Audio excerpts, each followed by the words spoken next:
Hello, it's Steve Goodwin, the anchor tester from SV Panope. So I'm traveling here in search of new seabeds, and I'm acting on a tip from my father to try Scow Bay. Now, what my father knows after decades of researching geoduck in the subtidal waters of western Washington, he knows that anytime you have a bay like this that has very little current, kind of up in the end, fine material will settle out here and not get washed away. And what you end up with is soft mud. And indeed, that is exactly what I found here. So let's take a look at a couple anchors I used to kind of explore and research this area myself and see what we get. Okay, the anchor I've chosen to start with is the Sarca XL number 5 in aluminum. This is an anchor that held very well in my heavy sandy mud sea bottom.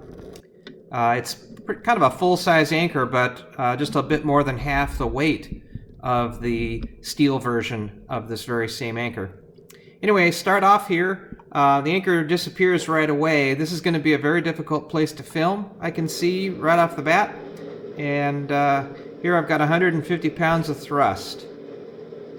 And from here on out, the pictures aren't going to provide us with much information about the anchor.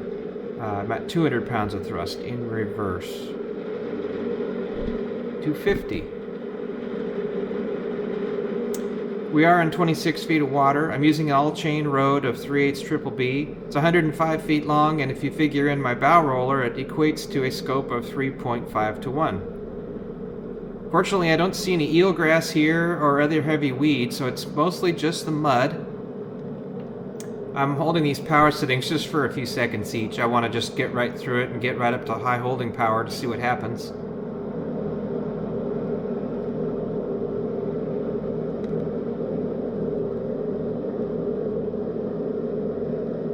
Now here up closer to my highest thrust I can get, what happens is the anchor is continuing to move, but it has now descended well below the substrate, and the camera tether becomes captured. And I'm going to stop the motion here. You can see that the seabed, just above where the tethers enter the seabed, is kind of a crack. I think that's kind of where the anchor had been and had sort of pushed up on the seabed, opening that seabed up.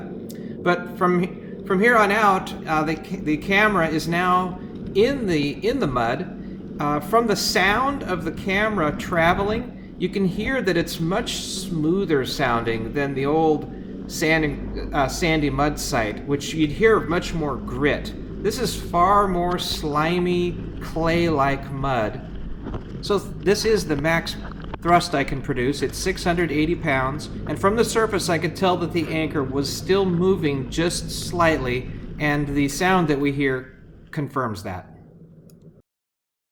Okay, for the next anchor, I made a mistake in filming. I had the camera set to a time-lapse setting, which means we don't get to hear anything.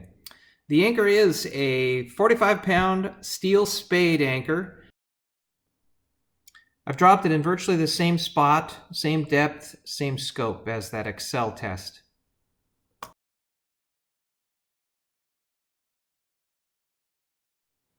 So at this point, I'm backing the boat down pretty slow, about 1 knot, and there we can see the camera tether lurched a little bit. That was the initial set, which it did rather quickly. It's very difficult to tell how much motion there is, but I believe there is motion at this point. And like that XL test, I'm just running through the power, running up the power as much as I can. While what I'm doing is I'm looking off to the side at the shore mostly to tell if I'm moving, taking transits from a buoy that's nearby.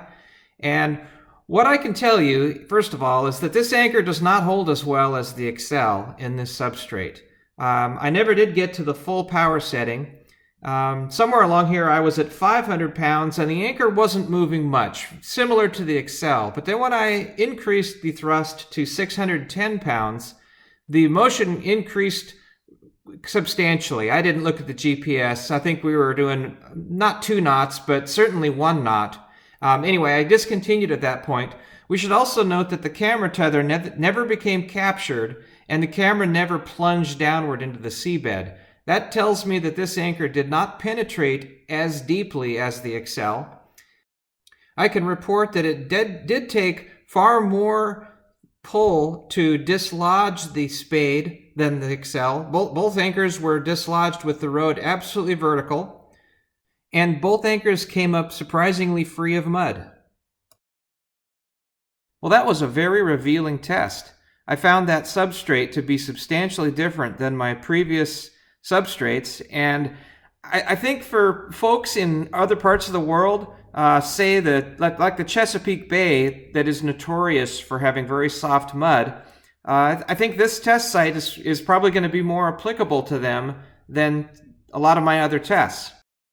So please be aware that my time is running short here for anchor testing this season. The boat's going to be hauled out in about 3 weeks, and I'm going to go back to work soon. I've taken the last couple months off just for anchor testing. So I hope to get everything tested at this new site. Certainly a way to boost my output is to actually send me money. I hate to be so blatant about it, but I've got links to Patreon and PayPal in the description below. I'll give a huge thank you to the folks that have already opened their wallets. A direct result of that cash infusion means that I've been able to wrap up testing at that new cobblestone site.